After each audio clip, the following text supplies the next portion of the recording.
Hello everyone, I'm Grandmaster Mitra Baguha and welcome to my YouTube channel. I'll be starting a new series covering India's run in the Olympiad 2024 held in Budapest.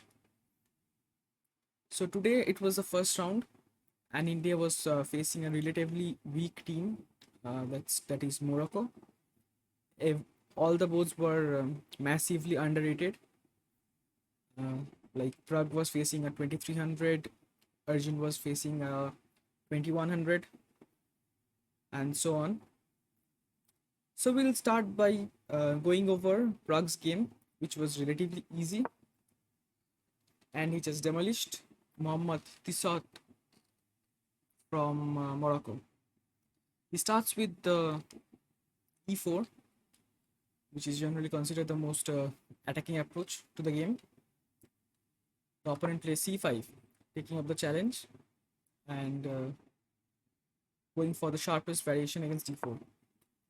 Knight f3, d6, d4, cd4, knight d4, knight f6, knight c3. And here black can play a lot of moves like e6, knight c6, a6, g6. So this is a very well known position.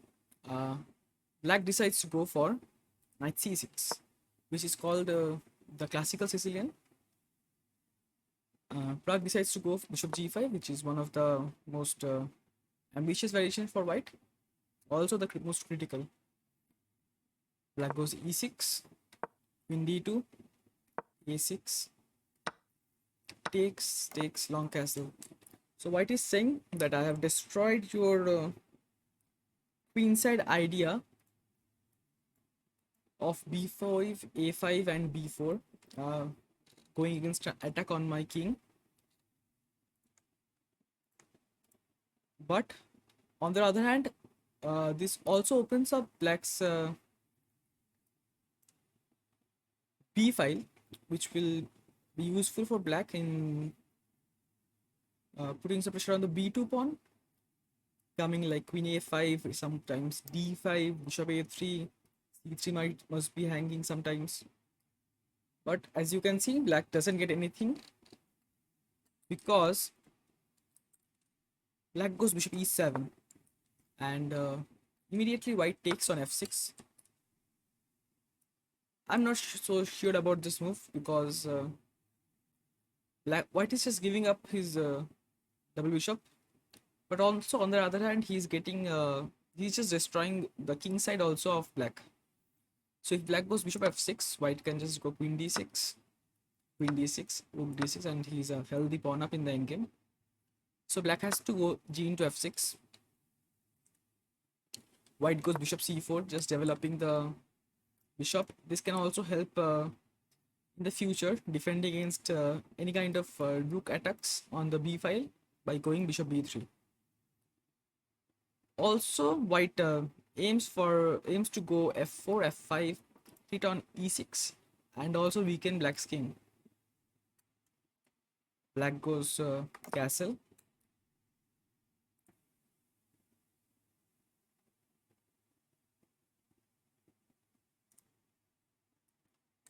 And king h8. So queen h6 is very self-explanatory. He's trying to go to d3, rook g3, and just mate the black's king. And he does exactly the same, rook d3. Now it's a very dangerous threat. He's just threatening rook h3 and just queen h7 mate, and black can't do anything to stop it. But black sees it, goes rook g8, rook h3, rook g7. So as you can see, black's attack has not even started here, and white has already got his queen, rook, bishop aiming at the black king. White goes f4, queen g8, rook g3. So this is a very interesting move. Prague says, I'll go rook g3. I'm okay in doubling the pawns, but after rook g3, h3, my h rook will open up. So I had one rook, and you had one rook defending your king. But now I have exchanged my one rook for your rook, and my other rook has joined, and you don't have your own rook now. So this is also very dangerous for black, because now if he goes like queen g7, queen h5, white will like next we'll go like if he goes like rook b8, white will go bishop d3. Then he will play e5 and then put some more pressure on h7. So black doesn't take on g3. He goes rook b8, the main idea of black. Okay, so queen h5 is a move I don't really understand, because for me, I would have played rook e1, uh, just supporting this rook like rook e3, and then sometimes I'll go rook g7 and then I'll go rook g3. I think that would have been better, but Prag plays queen h5, so be it. Also, you can see the engine doesn't like queen h5, and that's because of a concrete reason, and that is d5. White can go bishop b3, but now it is kind of sidelined from all the attacks on the king side, and it will be looking at this pawn chain without any purpose. So he has to go here bishop d3, and now this king is looking a bit weak. Also, white is not having much here, but this doesn't happen. Black plays rook b4, white goes bishop d3, c5, which as you can see is a blunder, and Prag exactly does what should be done here. So the problem with c5 is this rook is not going to be forever on b4, that you can go c4 next. So white just kicks the rook from b4, he goes rook b8. So this c5 also did one thing for white, that is it blocked this e7 bishop in. So he's never going to get d5 and bishop a3 kind of ideas threatening the white king.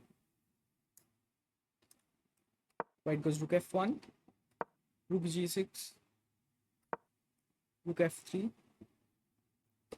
So the previous idea of mine, rook e1, rook e3, Prag does with rook f1, rook f3. And he was rook h3, bishop b7. He closed this bishop, but he has opened this bishop. But this is not that great, because the e4 pawn is very well protected by their knight and bishop. So white goes just rook g3, and as you can see, everything is just targeted at this king. Rook g8, king b1, just moving away from the this diagonal so that he doesn't get any kind of checks, or if black ever manages to get his queen or bishop to f4. Also, black just removed his rook from b8, so the b file is very safe now. Black goes a5, which is just a rubbish move. I don't think there is any point of it, just a waiting move kind. White goes f5. So this rook is defending everything on the king side. If white can manage to exchange, force the exchange of this rook, like if he can force rook g3, then this queen is just so bad. It has to go queen f8. It's just really sad.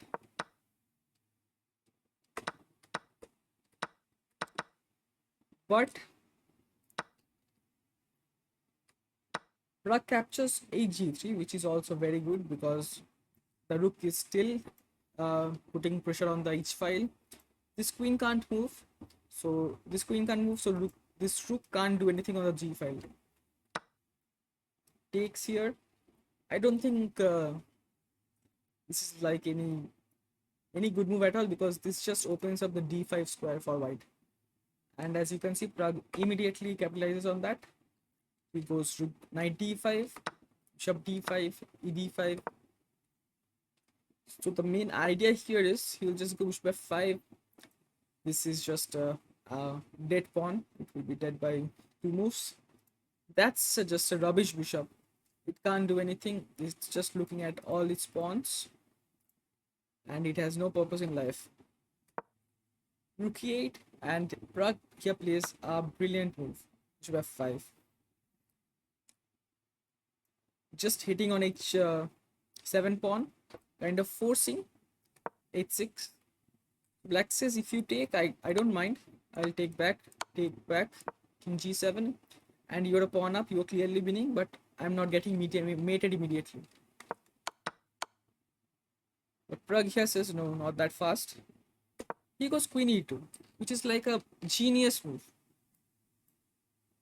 He pins this bishop and rook. On the other hand, this is also hanging h6. So the queen can't really do anything after queen g5. Like if he goes queen g5, white can just go bishop d7. And he just loses the bishop.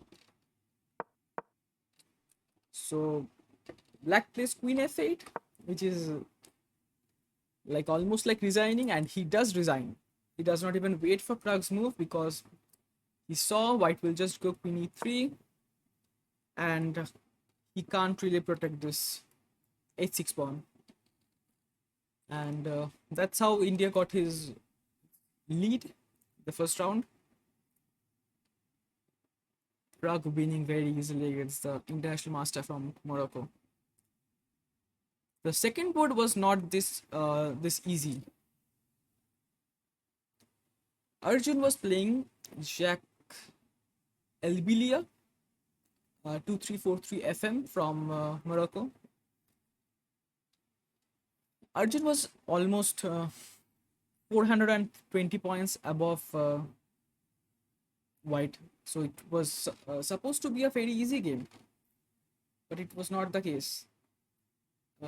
White goes d4, the queen's pawn opening, knight f6, c4, e6, knight c3. So white plays the main line, allowing the Nimzo Indian. Arjun goes for it. White plays e3. Here Arjun plays an interesting move, b6, which is not generally the ideal move or the best move per se in this position, because black generally goes castle. But here white has a lot of ideas like knight e2, bishop d2, bishop d3, a3, a lot of moves. So black generally plays b6 to avoid all those kind of rubbish ideas. Like this goes b6. White here goes knight e2, which is a good move because if white goes bishop d3, black is fine going bishop b7, knight f3, castle, and he has successfully avoided any kind of bishop d2 idea or plans. White goes knight e2, knight e4, bishop d2. This is a bit of a strange looking move, but the idea is very simple. White says, I won't allow you to take on c3 two times and double up the pawn, so I'll defend it.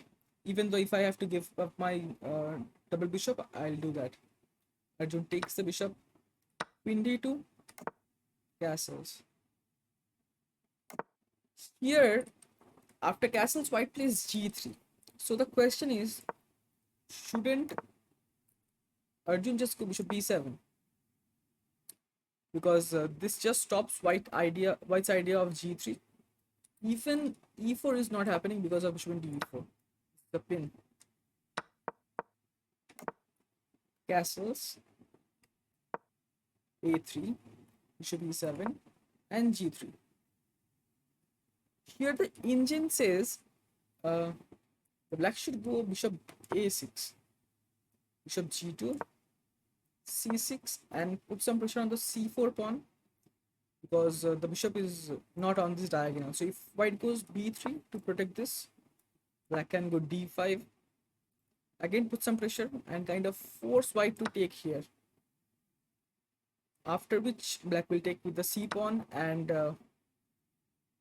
it's well known in this kind of fianchetto position, if white has to exchange the c pawn and black can capture with the c pawn, it's always good for black.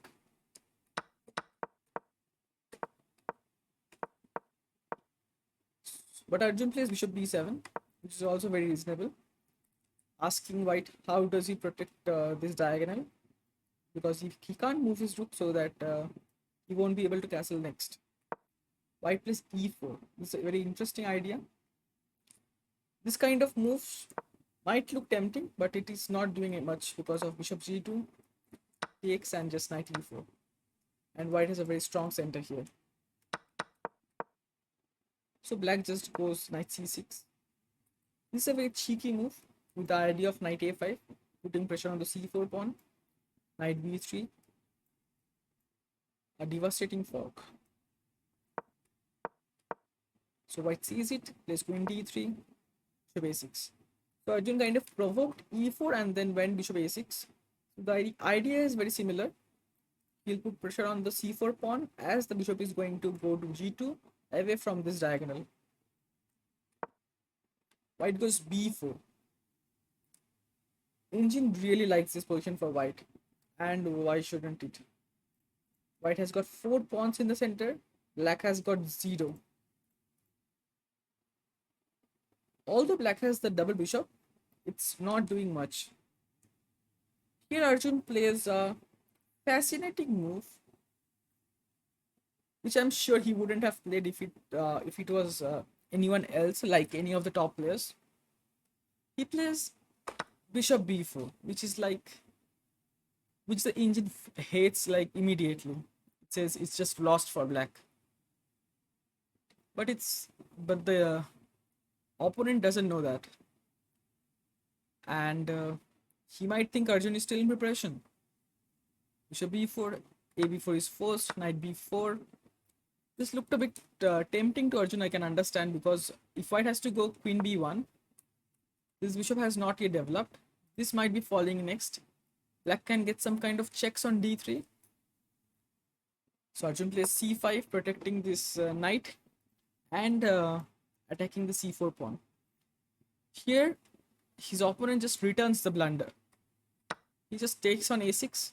I am sure that he is super intimidated by Arjun, and he is thinking like Arjun is still in preparation.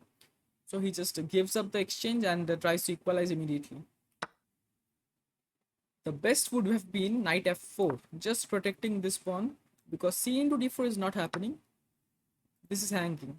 So queen b4, d into c3, queen into c3, white is just a simple piece up.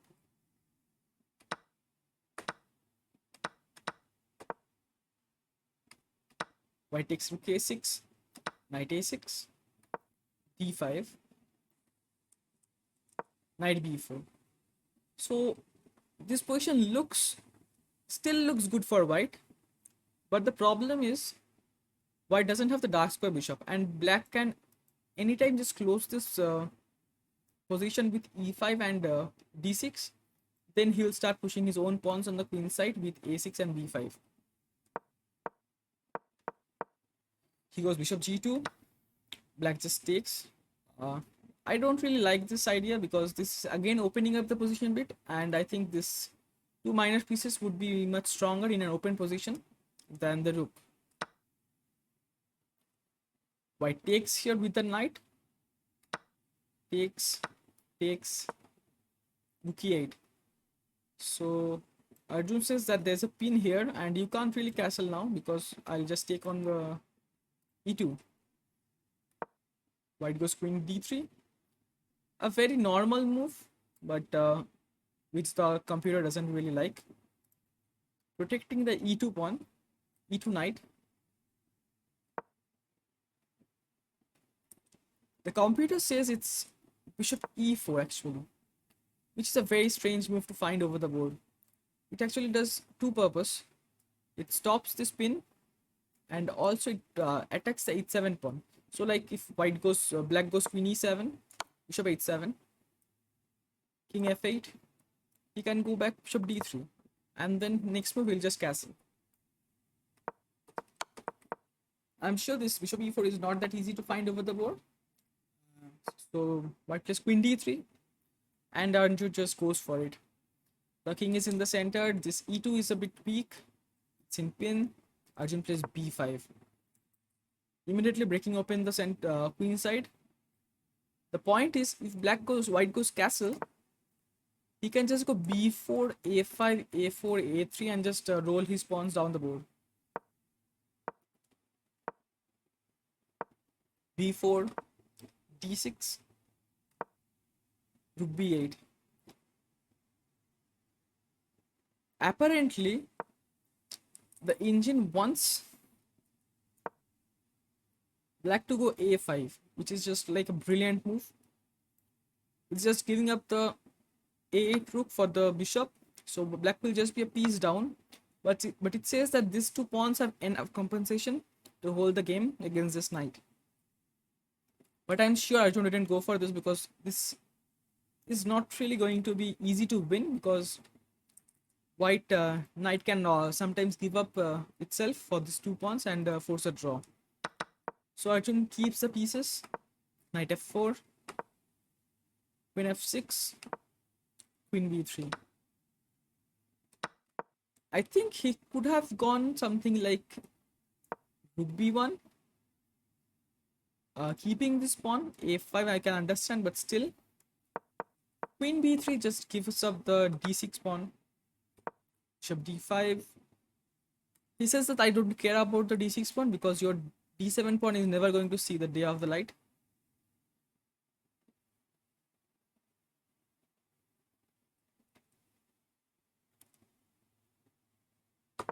Black goes queen a6, threatening queen a3. If he takes, he will just take back and then rook b3, and this pawn will queen.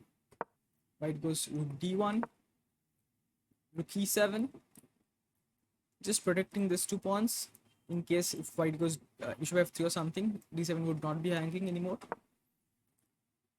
King g2, black goes queen a3 now. White can't really take here because b into a3 and then black will go to b3 if he goes rook a1. And then slowly he will come here, rook b2, a2 and then just queen the pawn. White goes queen b1, b3. He goes queen f5, which is just a desperate move. He says that your queen is out on the side and your king is a bit weak here, only with the rook guarding it. I have three pieces, knight, queen and bishop. Let's see if I can get anything here. But Arjun says no, I'll just get back my queen with a6. He plays queen a6. He goes back knight d3, saying if you go b2, I'll go to b1. Black goes queen f6. He just wants to exchange the queens. After that, this two pawn would be just winning. Takes, takes, king f3. So this is just a blunder here, because as you can see, these two pieces are on the same file, same rank actually, and black just exploits it easily. He plays b2, rook b1 and rook b3. It's a pin here. There's only one way to protect this knight, and that's bishop e4.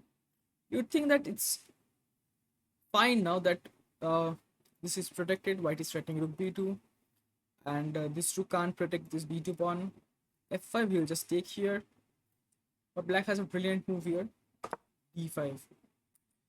If white plays bishop d5, this is hanging. C d5, just c4 and this pin, and the knight goes. He plays rook b2, rook a3, rook d2. Just a move king g7. I think c d3 is enough. To king f4, and black just takes.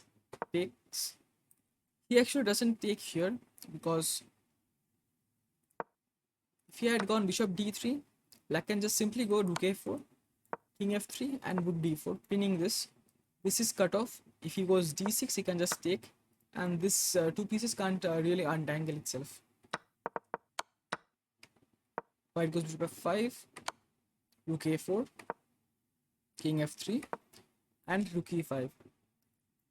Double attack, and he'll just take the pawn here. Again, this pin is also there.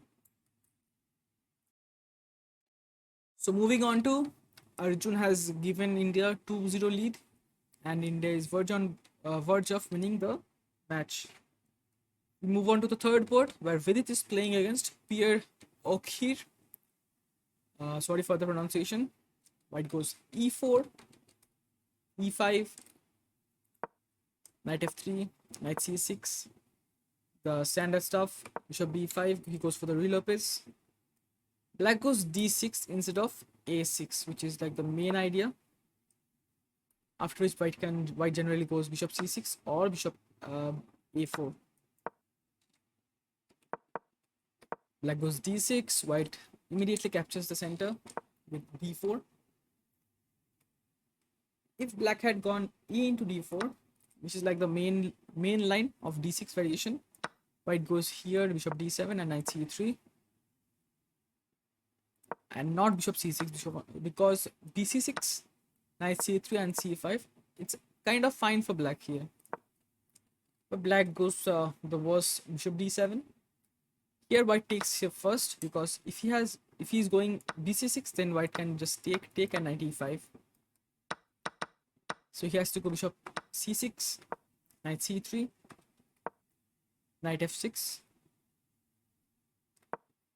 White plays queen e2 here, but if he had gone d into e5, white can go knight into, black can go knight into e4, knight into e4, bishop into e4, queen e2, bishop f3, queen f3, c6, stopping this, e into d6, bishop into d6, and black has equalized very easily. So after queen e2, black goes e into d4, knight into d4, bishop d7, which is just a bad move, because as per golden rules, we should not move one piece more than once in the opening.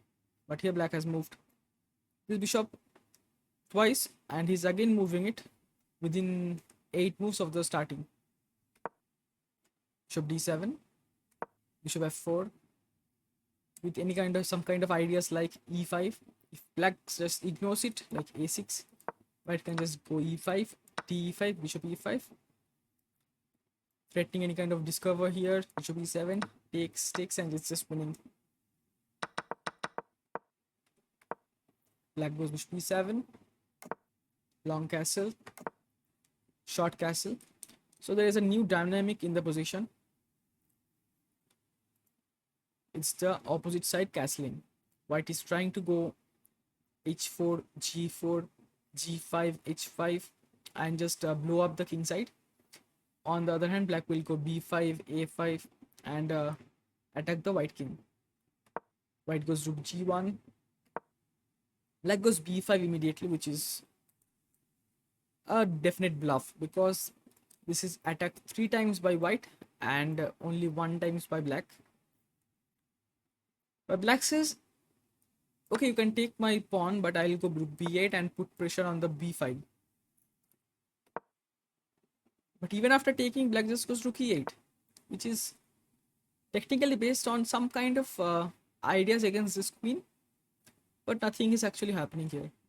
White goes g4, rook b8, knight d4. So the threat here was bishop into b5. Like if white goes something like h3, bishop into b5, knight into b5, knight e4, queen e4, and rook b5, which is again equal now. So white sees it and goes knight d4. Black goes queen c8 here, which is just a horrible move. Black should have definitely played something like c5 after like knight b3, queen b6, put some pressure on the b2 pawn and try something at least. Or he can go g6, playing against white's idea of going g5. So if white goes g5, he can go knight h5. But he kind of forces white to play g5. I don't understand this. And engine also disapproved this. Queen c8, white goes g5. So black has to go knight g4 because all these squares are covered by white and his own pieces. So knight g4. If here white tries to go for something like h3, black can just simply go knight e4, knight e5, and black is again kind of fine here.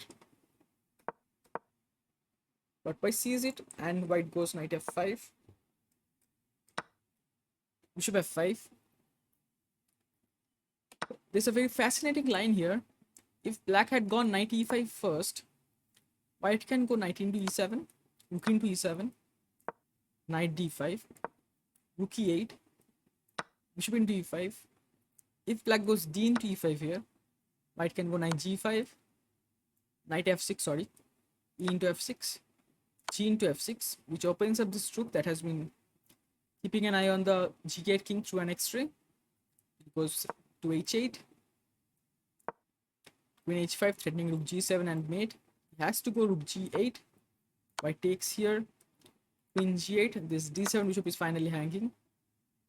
If he takes with the king, queen g5, king f8, queen g7, king e8, queen g8 mate. So this is a very, very fascinating line. Just mating the black king. But seeing this, black takes on f5 first, into f5, knight e5. Here white goes bishop e5, which is actually a miss by Vidit, because black can here play a very interesting move, bishop f8, pinning this queen and bishop and threatening to take with the rook, also keeping an eye on the f5 pawn. If white goes something like f4, black can just take, queen f5, and black has turned the tables here. But black misses it.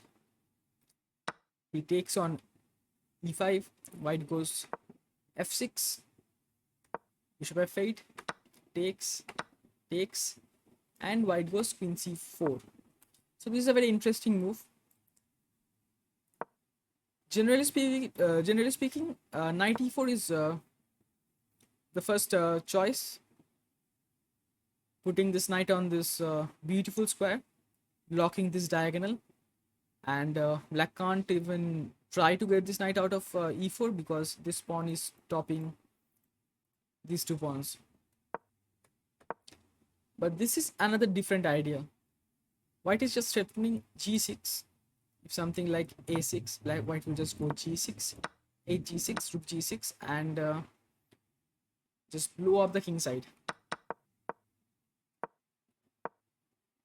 Queen f5, knight e4. So as black stopped g6, white goes for the centralizing move, putting the knight on e4, also protecting the f2 pawn. Black goes queen f4, king b1, rook b6. This is again planned to prevent white from going g6. So after rook b6, white goes rook d7, keeping an eye on the soft f7 square. Black immediately covers it. Here white plays a fascinating move, h4. The idea is simple. Black can't really do anything. Everything is protected. And white just simply says, I'll just go h5 and g6 and break open your king side. You can't do anything. Because tactically, this pawn is untouchable. He takes here, but we just go knight f6, discovering the queen with a check and just picking up the free queen. King h8, threatening queen h4 now, but white plays just rook c7. He says you can just take this, but now the f7 is also hanging and I don't care. I'll just take all your pawns and win the game. Black goes a5. White also plays, I really don't care. I have all the time in the world. I can do anything. I'll just create a back rank loft for my king. Then I'll start pushing the h pawn. Black himself goes h6 without finding any ideas. The problem with black is he can't really do anything even after coming to b8.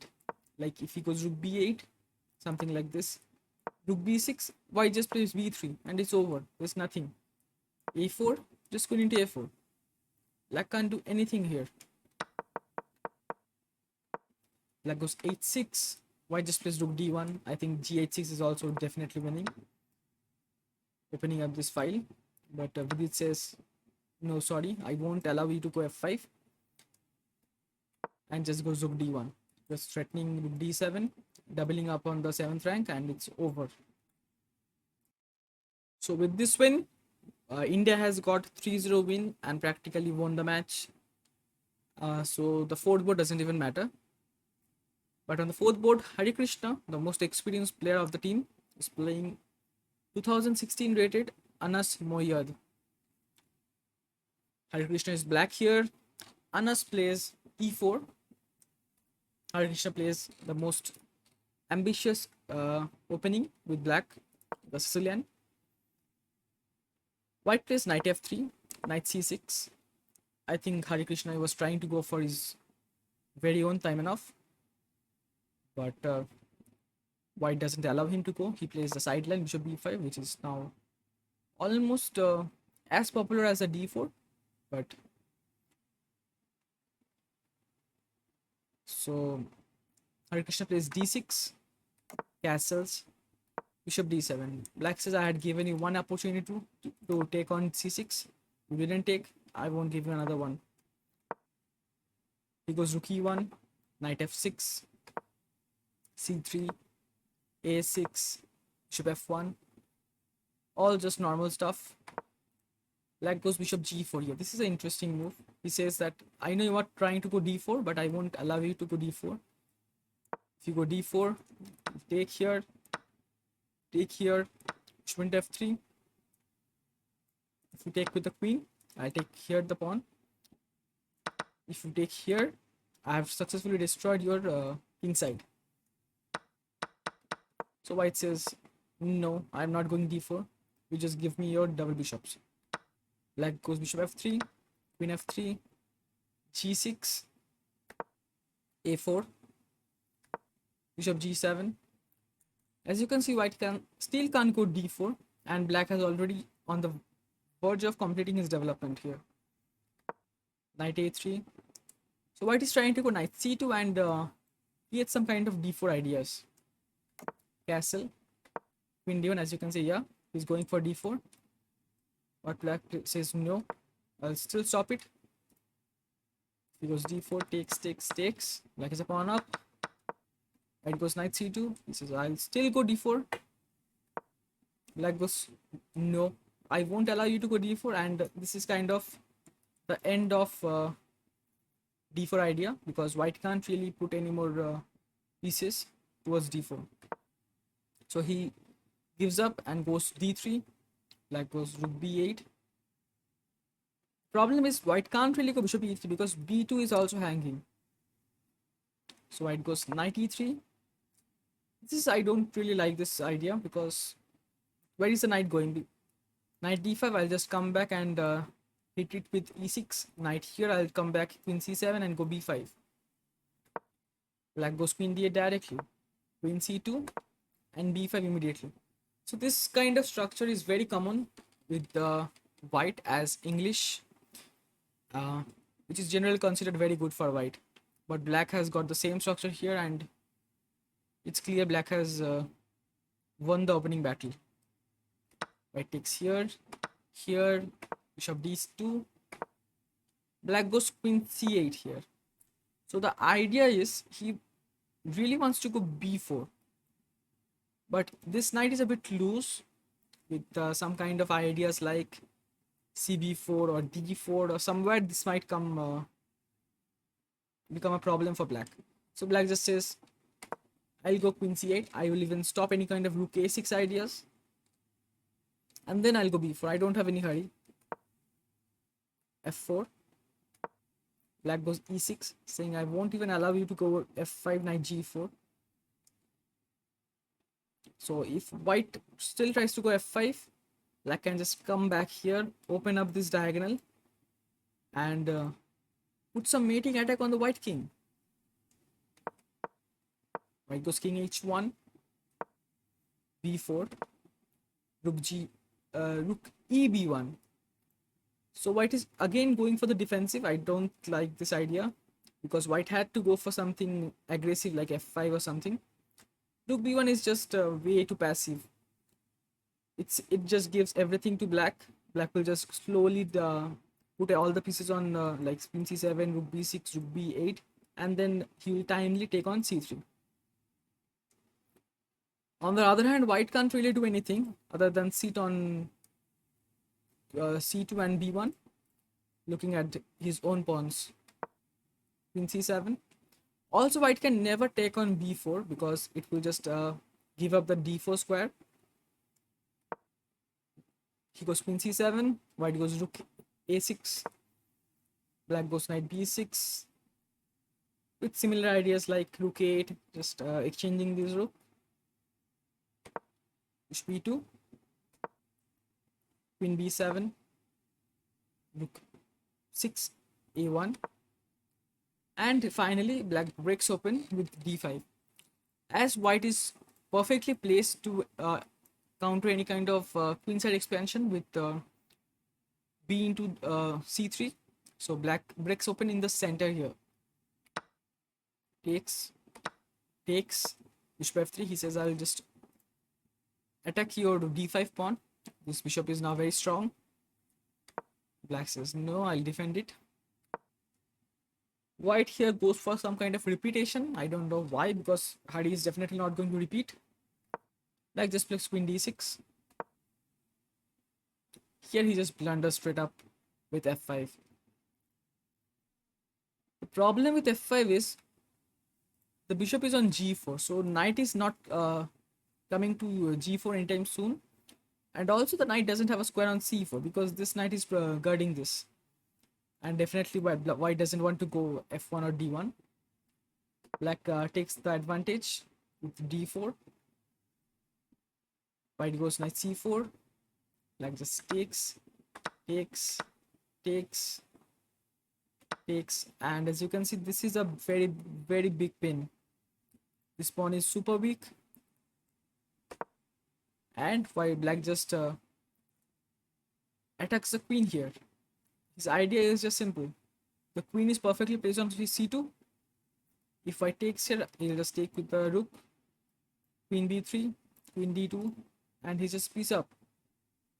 If he goes queen b2, then this queen is just forever dead on b2. This pawn becomes super strong. Ideas like this are now open. So white goes queen c1. Black goes queen d3, just threatening the c4 pawn. Knight e5, knight c4. So white goes bishop d1, queen f1, and white just resigns because this was just a big blunder.